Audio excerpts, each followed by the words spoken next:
lead together, embrace change, enhance everyone's journey. The 3 core principles of SmartStop, a leader in self-storage real estate across North America.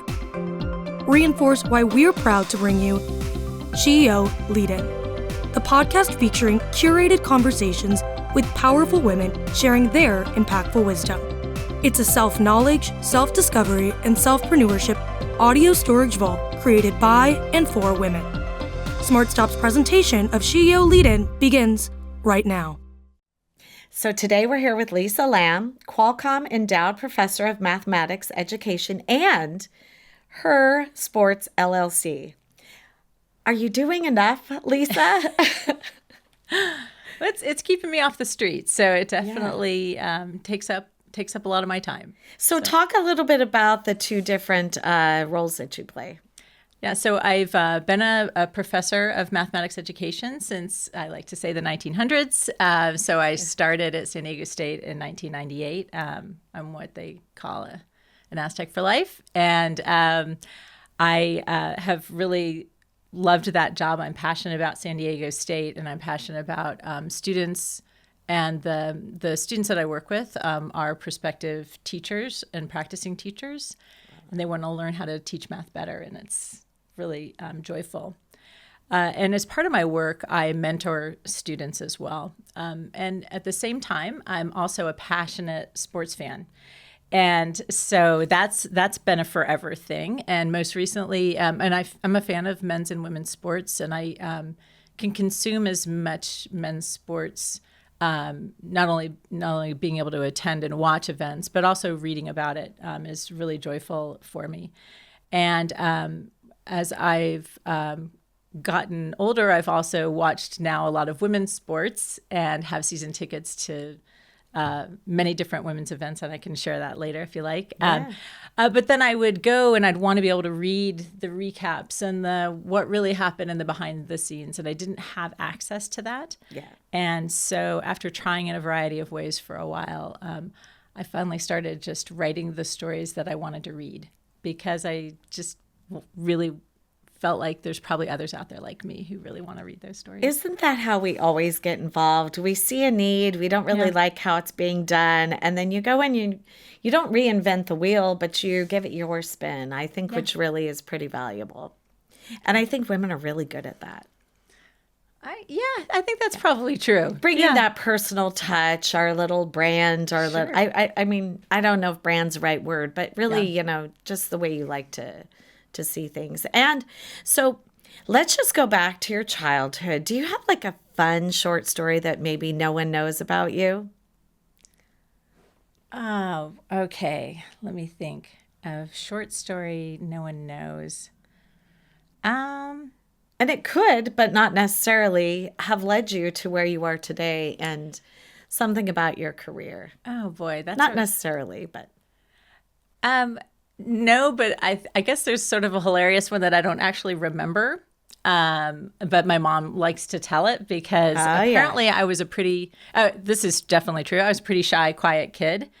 But I did sports all growing up. So I did gymnastics 3 times a week. I swam on the swim team. I played tennis. If there was a very, very low level soccer. So I kind of did, if there was a sport, I was all for it. And apparently one summer there was a swim meet, and I they announce your name as you go.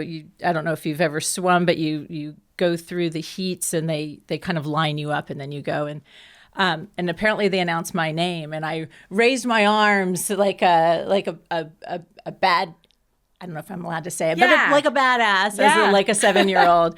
And I think it shocked everyone, because that wasn't really a thing that I did. Well, deep down it was. I guess so. I guess I was like, you know what? I can take up some space here, and I'm going to do it right now. So I love it. So she said it shocked everyone, and they doubled over laughing. They thought that was hilarious. So, yeah. So That's I guess fun. that's a story I haven't really told before. So, I love it. Yeah. So when you think about yourself, what is the word that you think describes yourself? Yeah, I suppose one word that could come up is possibly driven. So if I, after I usually think about something for quite a long time before I might act, but once I do, I kind of put myself into that role and that position, and I move forward. So your two careers, how long have you been doing them? So I was actually a high school math teacher and tennis and track coach for 7 years before in Virginia and out here in California, and then earned my PhD. So I've been doing as a math educator again since the 1900s, and then but her Sports San Diego came about really in February. I launched the first newsletter. But before that, I was doing, I was part of a program actually through San Diego State called Zip Launchpad that helps startups kind of figure out who they are and what problem they're solving and then how they're going to solve the problem. And that's a tough one because every single one is so different. That's really true. Yeah. Yeah. And so how do you measure success and failure? Because I feel like a lot of times the two of them are so interconnected. Yeah, and it's funny. The very first day of Zip, as they've given me a lot of resources, so I definitely want to shout them out. But the leader came in and said, 99% of you are going to fail. Like people who want to do startups, they aren't successful, and that's actually fine. You can find out that something is for you or it's not for you. And so I thought that was fine. And success for us, and that's actually really interesting because I think, at least from my perspective, every day there's usually something really to celebrate and something that doesn't go quite well when you're in a startup and we're trying to. It's like drinking out of a fire hose. We're trying to figure it all out all at once. Yeah. So success is when we feel like we're telling the stories that deserve to be told, that we really get to profile athletes, we get to write the recaps. I think those are really successful days, and when we do that well, that feels very successful. Feels successful when we get new followers and new subscribers. It's successful when we're able to monetize those kinds of things. Yeah. And you also asked about failures. Is that right? Yeah. Yeah. So we have a lot of those too. So when we can't quite get to the things that we want to get to, that's something. When we're, things. I always expect things to be relatively smooth, which I don't know why I expect that, but nothing's smooth.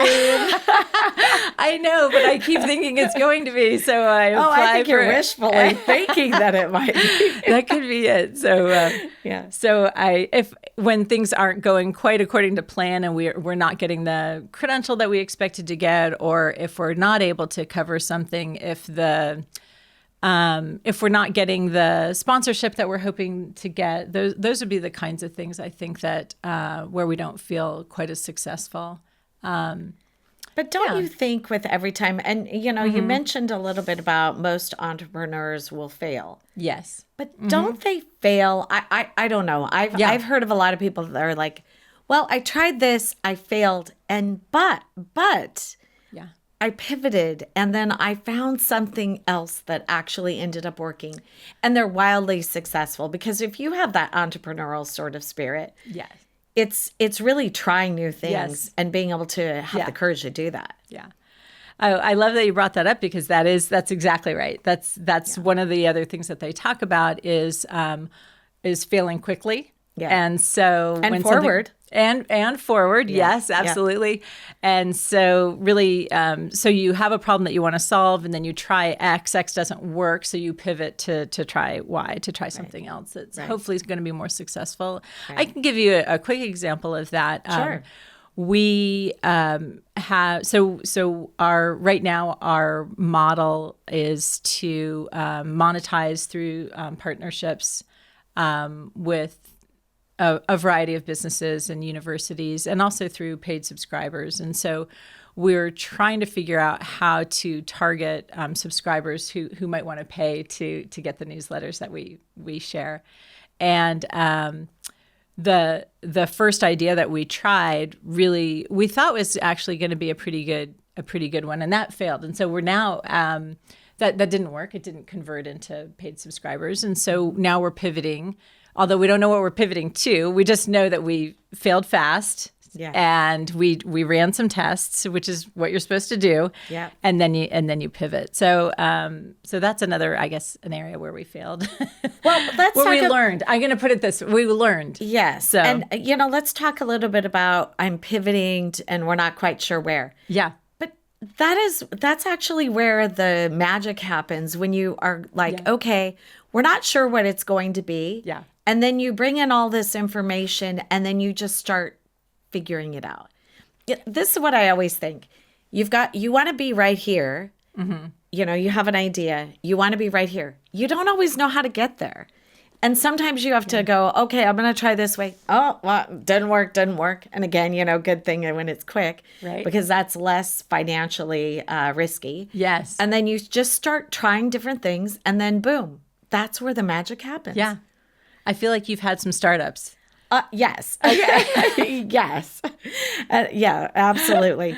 And so, my ex and I actually started a furniture marketing company. Huh. We started with one company. We had to keep pivoting until we found the right one. And it was one of those things where, we ended up with pretty large accounts, like Walmart, Costco, Best Buy. I mean, like big accounts.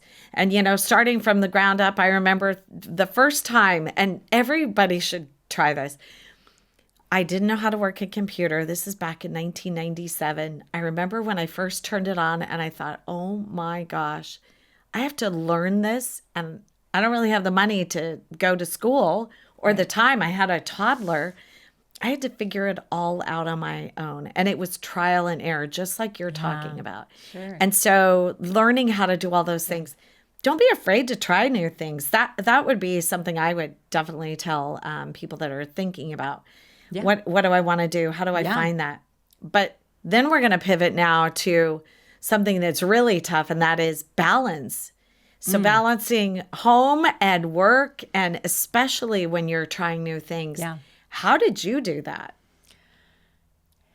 Yeah, that's a really great question. Well, one thing I'm very fortunate this year, I'm actually on sabbatical, so I have the whole year where I have a little bit more time to really lean into thinking about how to make Her Sports San Diego something that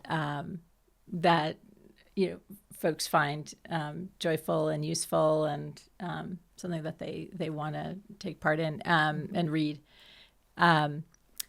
So that's one thing. The other is really nice. I think my husband really loves that I'm doing this, and he's been really supportive, and he knows that it's a passion of mine, and that so he's not surprised when I'm out and covering a story or covering a game or covering something. He's come with me because we have to let people know about Her Sports. We even use a prize wheel, so we go to games before games and we table, and they win prizes, and they get to either sign up. You can sign up for free or join or follow us on Instagram. And he's come with me to do that. So I think part of it is just having someone who has your back, and so he definitely does, and that's been wonderful. Yeah, that's great. Yeah, and the other is having a little bit of time right now to have a little bit of or a lot of space to be able to really devote to this, and so I'll have to figure out next year. I think also as I'm moving on, trying to figure out what next year is going to look like, because it is going to be interesting to try to balance everything. So, just so you know, sometimes you are crushing it, and other times you're thinking, "Oh my gosh, I'm failing." I Yes. think everyone experiences that and feels that way. Yeah. So let's talk a little bit about barriers in your career, and whether you think that being a female has been any part of that or contributed to that. Yeah.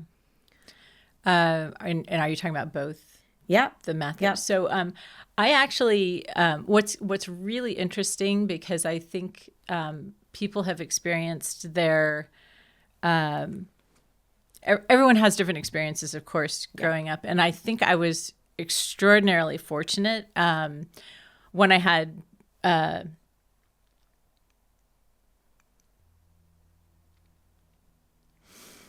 can do this. You can do this.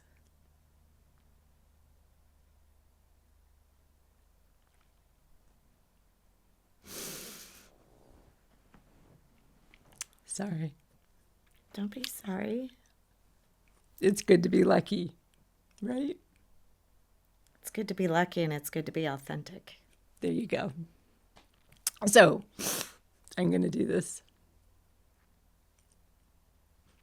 Okay. So I had two parents who just really believed in me. So when you have a mom and a dad who just think that you can go anywhere and do anything and be anyone, you just have a leg up on everybody else. It's not something that I take for granted. Yeah, it's confidence that's instilled in you from a young age. Yeah, maybe that's why I did this when I was 7. I think it was. Superwoman. Right. But especially, and again, both my parents, but my dad was really just incredibly supportive. And he was a mathematician. Mm-hmm. That was his job title, was mathematician. So I actually felt very well supported all through school. So as a math educator and as a math major, even when I went to college, it never even struck me that I was that it would have been a weird space to be in. And there were plenty of women who were math majors when I was in college. So I felt very, very well supported in my master's program, very well supported in the doctoral program. And so I think a lot of the barriers that some women feel are not I didn't have those experiences, and I'm really grateful that I didn't. I'm not even sure I was aware of them. So if they were around me, it wasn't something that I needed to choose to let bother me or not let bother me. I just didn't have them. So that I feel incredibly grateful, because that wasn't the case I know that's not the case for people, especially my age. What's been really interesting is the sports space is actually a little bit different. I would think. Yeah, I would think. So because I'm in these spaces that are typically male dominated, as a math educator, as someone who again was a math major, but in the sports space, there's of course you have women who are athletes, you have women who are coaches, and what's been interesting is to find out that the sports writers typically are men. Almost all sports writers are men. I was actually going to make that observation because Yeah. I don't think I've ever heard of a woman being a sports writer. Yeah.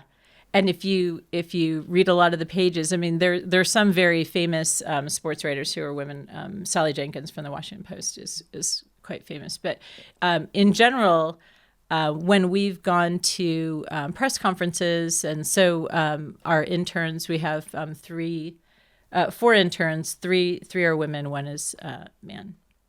And but typically when we go, everyone else in the space is a man. And so that's been an interesting space, and generally it's very welcoming, but not always. And so that's been an interesting it's been an interesting path.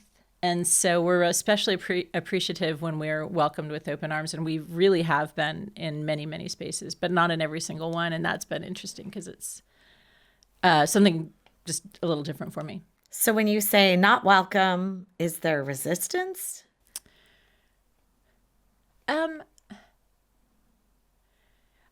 It's a little bit. Well, I don't know if it's subtle. I'm used to in spaces people coming up and sort of saying hello, Yes. shaking my hand, Yes. that kind of thing, warmly saying hello. I mean, that's just probably because my background's education. I'm a teacher. It's very cordial, Yeah. and that really is the case in 90% of the cases. So really wonderful, welcoming, whether they're men or women who are part of the press corps that helps you in. There's just been a few cases where it's not that they're not giving credentials or not doing something. It's just they're doing exactly what their job indicates that they should do. It's just a little bit less of a feeling like you're wanted in the space, I would say, is probably the best way to put it. Okay, so we're going to take just a quick minute for a SmartStop. SmartStop knows the winning connection is when we elevate success together. SmartStop Self Storage, a California company with nearly 200 properties and over 15 million square feet of rentable storage in the US and Canada, is committed to positively impacting the communities we serve on the national and local level.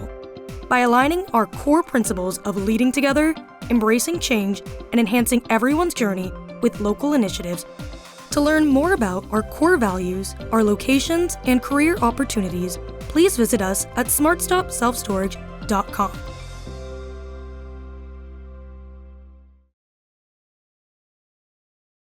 So let's talk about role models and mentors, because it sounds to me like your parents were probably mentors and role models because they raised you to be a strong woman and to feel like you could do anything, which is great.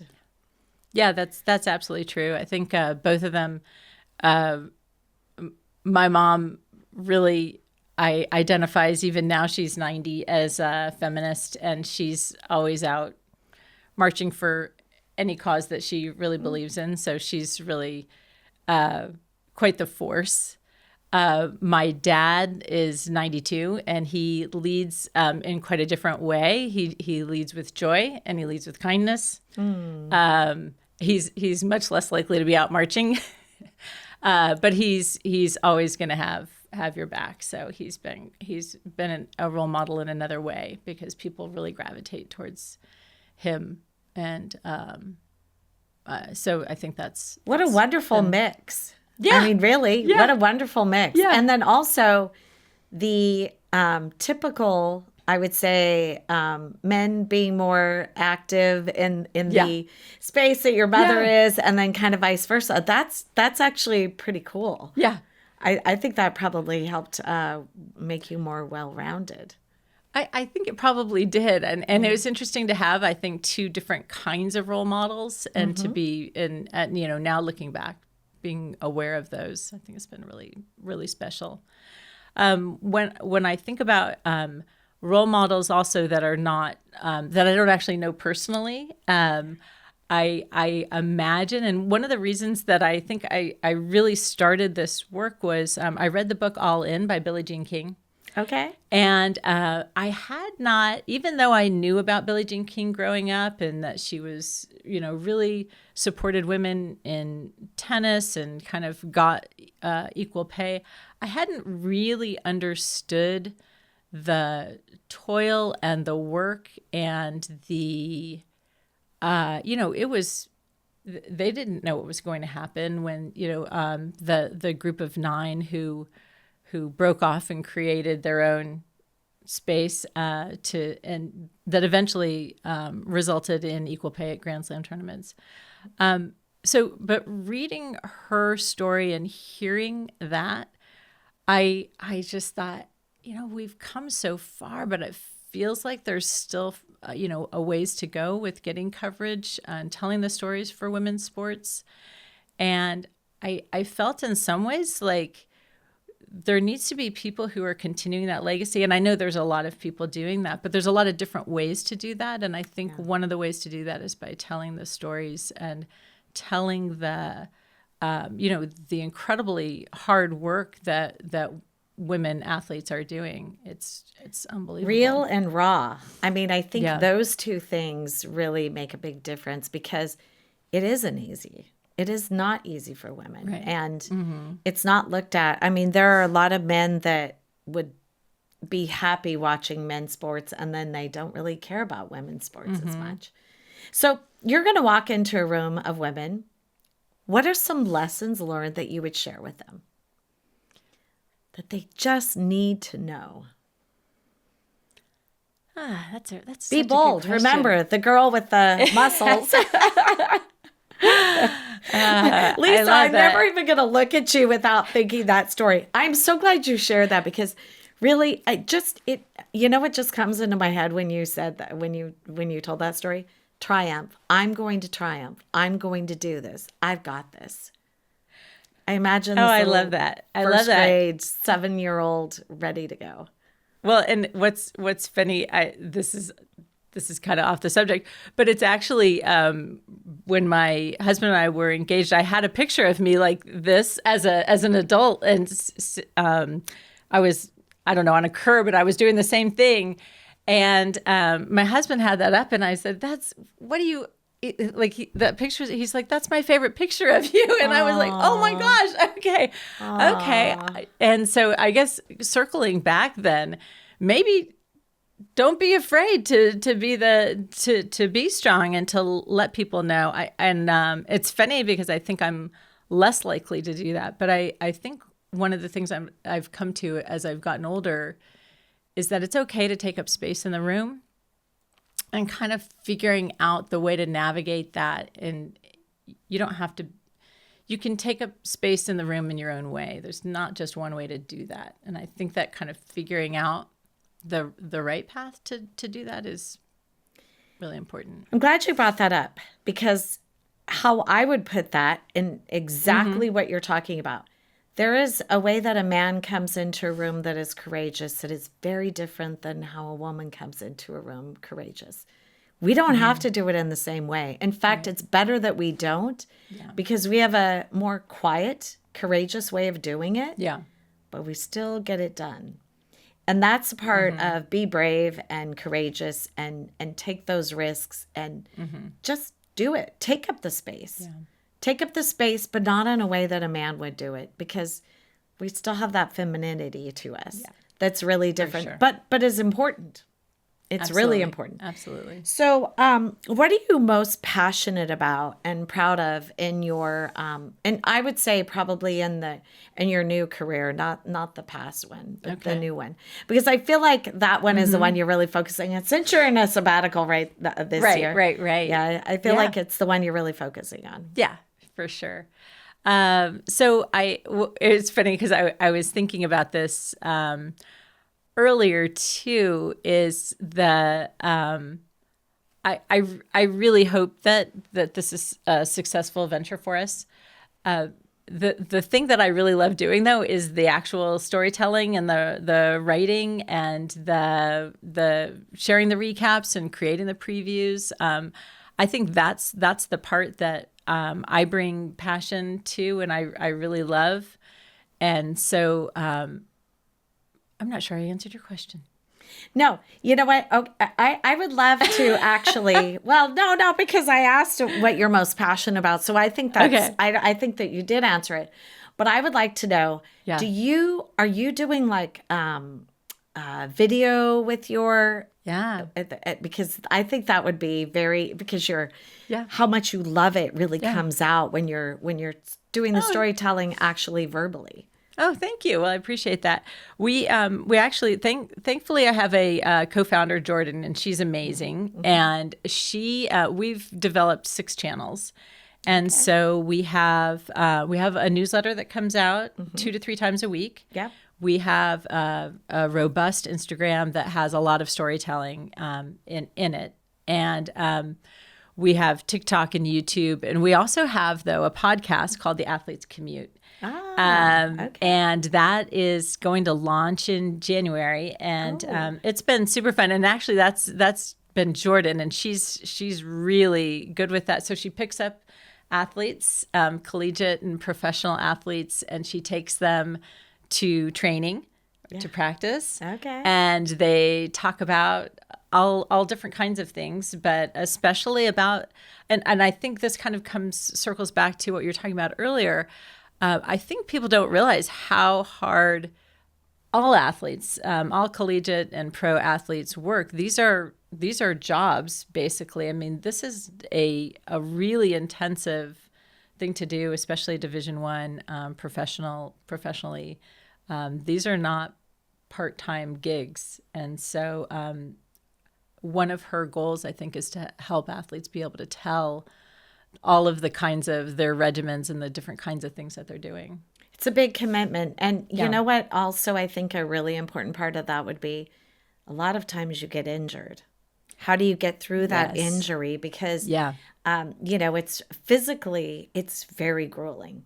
I mean, my job, your job, not so physical. No. But having that physical part of a job is so different than what what you and I experience. I think that is a big part of the story to tell. Absolutely. So let's talk about what's next for you. So you've got the podcast launching in January. What else? What else?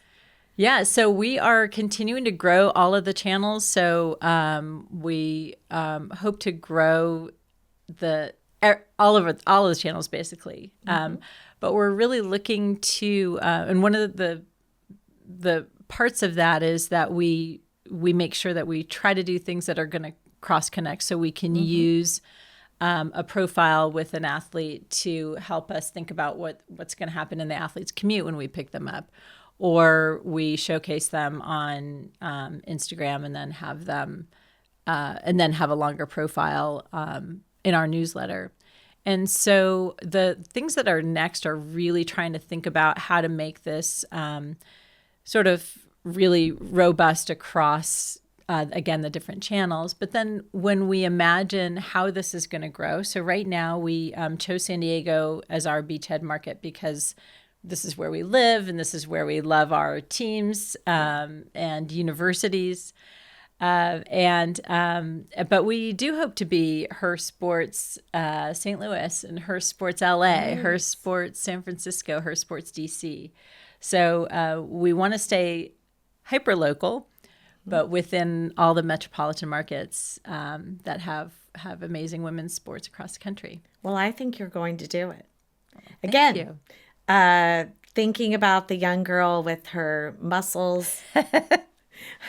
I'm going to do this. I see it happening. Thank you so much, Lisa. This was a fun conversation.